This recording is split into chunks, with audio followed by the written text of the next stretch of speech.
Welcome to 100 Yards of Football this afternoon. It's our Legend Special. And today we're going to honor, in some people's minds, the greatest coach that ever coached on a college football level, the great Bear Bryant at the University of Alabama. If you like the video today, please come in and share it. I'm your host, Vincent Turner. And what a video we're going to have in the next few minutes, because we're going to talk about a guy that brought college football to another level in the South.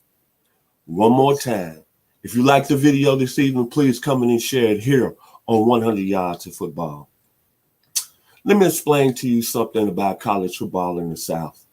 Me being a young man growing up in Memphis, Tennessee during the 60s and 70s, football is a religion when it comes around autumn, in the months of September, October, November, and December. And as a young man following college football in the South, there was one program that stood above the others, and it was the University of Alabama. And the coach, Bear Bryant, he was everything you thought about a college football coach. And I lived in Memphis, Tennessee, and being in a state of only 6 million people, the University of Tennessee is supposed to be the school, right? But it was all about the University of Alabama and Bear Bryant. He was an icon. He was God to football in the South. So let me tell you about his journey. One thing about Bear Bryant, didn't nobody give him anything. He grew up poor in the state of Arkansas. He went to the University of Alabama and earned everything on the athletic scholarship in the 30s. Played in 1934 as an end opposite of one of the greatest football players that stepped in the National Football League, and Mr. Don Hutson. And that year when Alabama won the national championship, that Tennessee game, Coach Bryant played with a broke leg for 2 quarters. But this is what's so amazing about his coaching career. Not what he done at the University of Alabama from 1958 to 1982. It's what he done before he got there. In 1945, the University of Maryland, in 1 year, they didn't even have winning season there. He went 6-2-1. Then, unfortunately, the school president was Maryland. So he decided to move on to the University of Kentucky. Kentucky had no type of winning tradition football-wise. He went there from 1946 to 1953, and it was all about basketball, because at the time, we know who coached basketball, Adolph Ruff. But what Coach Bryant did, he had an outstanding time there at the University of Kentucky. In 1950, he led the Kentucky Wildcats to their highest ranking ever in college football history as they finished the season number 7. But I like to say the people that played under him, they went on and did great on another level.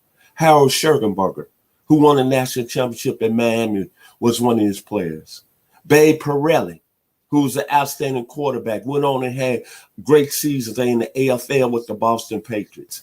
And my man, Charlie McClinton, who rebuilt the program at LSU. That's what he did when he was at Kentucky. Then he decided to move on there and go to Texas A&M from 1954 to 1957. A&M was in turmoil.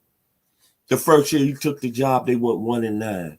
But you all know about the famous story that summer. He took all 111 players down to Junction, Texas, And that's a movie I call The Junction Boys. And under Bear Bryant, he weeded out everybody that didn't fit his program. And he took 39 players that went 1-9 in his first season. But 2 years after that, they was challenging for the Southwest Conference. In 1956, and think of all the players that came under him that was there.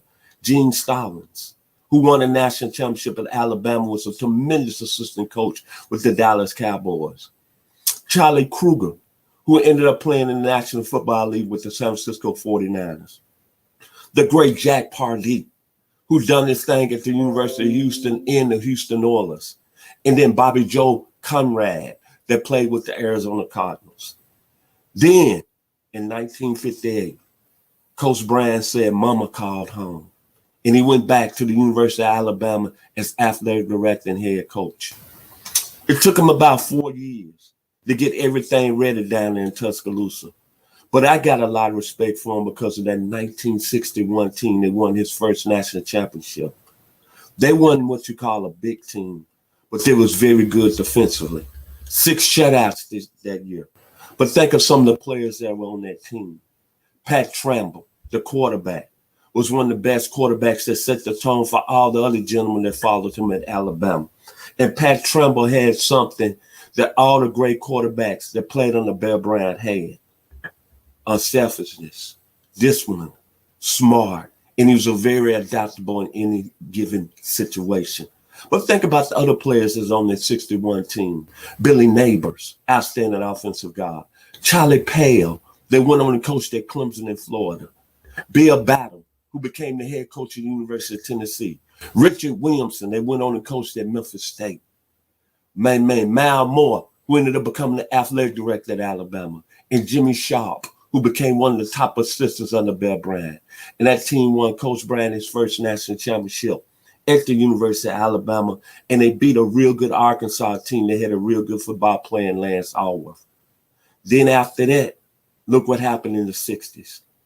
The next gentleman that came in the quarterback position, this guy went on to fame with the New York Jets. And think about it, he played under the Bear. He was a guy that set New York City on fire. But he had a great time at the University of Alabama. Took them to a national championship in 1964. His name was Joe Willie Namath. And think about what Joe Namath took from Alabama and what Coach Bryant taught him. He taught him competitiveness and confidence. And think how Joe Willie Namath went to New York with that chinchilla coat and how he was the most remarkable guy up there in New York City.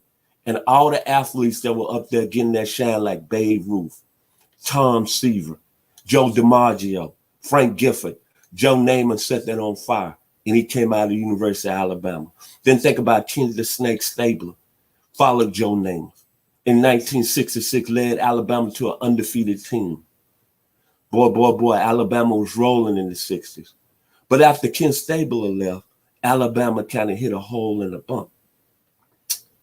67, 68, they won 8 games, but 69 and 70, they kind of went 6-5. And everybody saying the Bear was losing it.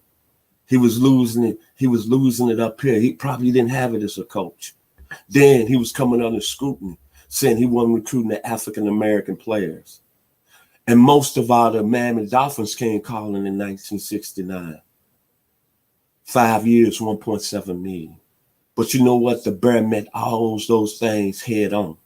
And look what he did in 1971. He had his first African-American players on the team in Wilbur Jackson and John Mitchell. And that 71 team kind of set the tone for the 70s.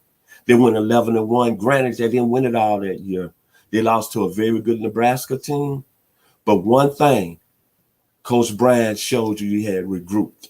And then think about the end of his career in the 70s.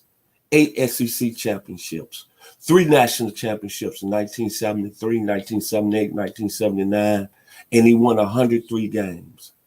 But think about all the great players that this came under him starting after that 61 team. I mentioned Ken Stabler, Joe Namath, Leroy Jordan, one of the best football players that played in the Dallas Cowboys organization. That's the 60s. Then look at the 70s, starting with John Mitchell, Richard Todd, Ozzie Newsome, E.J. Jr., Marty Lyons, Barry Krause, Bob Bumhauer. So many great players that came through the 70s. Stephen Shealy, Don McNeil, Tony Nathan. And look what Alabama did. They restored history and confidence and power under this young man, who I consider one of the best at the college level, maybe the greatest college coach ever.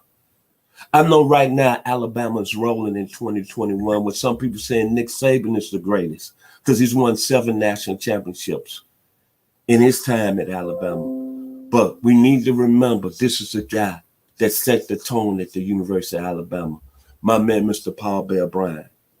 That's one thing, me doing my research on this great coach, great human being, who's the culture of the South in the 60s and 70s. And I'm going to take this to my grave. Excuse me. I was getting a little bit too fast. But I'm going to say this about Bear Bryant. Maybe his most powerful words that I'm going to take to heed today. He said in building a football program, on any level, I don't want ordinary people because they are unwilling to make sacrifices And they're going to do without a lot of things in society. To be a great football player on any level, if you want to be a champion, Bear Bryant said you have to make sacrifices. You can't be ordinary, and you got to have discipline. And you cannot listen to other people outside. And that's why that man won 323 games, 6 national championships, 8 SEC titles, and put numerous players and coaches into the College Football Hall of Fame and even on the pro level. His kids did well. I don't have to mention no more. Joe Namath, still considered one of the greatest players in New York Jets history. Leroy Jordan, still considered one of the best players in the Dallas Cowboys football history. Ozzie Newsome, who ended up being a great player in the Cleveland Browns organization, but one of the best GMs in the Browns and Baltimore Ravens organization. All these guys came under this man right here, Bear Bryant. So it's an honor. It's a pleasure to talking about this young man. He did walk on water down there in Tuscaloosa, Alabama. The legend himself, Bear Bryant. Kudos, Bear. You was an outstanding football coach, and you brought a school out of the South to the next level.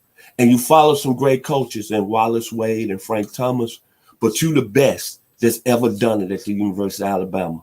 And I'm taking you over Nick Saban, any coach that follows, because you laid the foundation. It's just like what Leonard Skinner says. Big wheels keep on turning.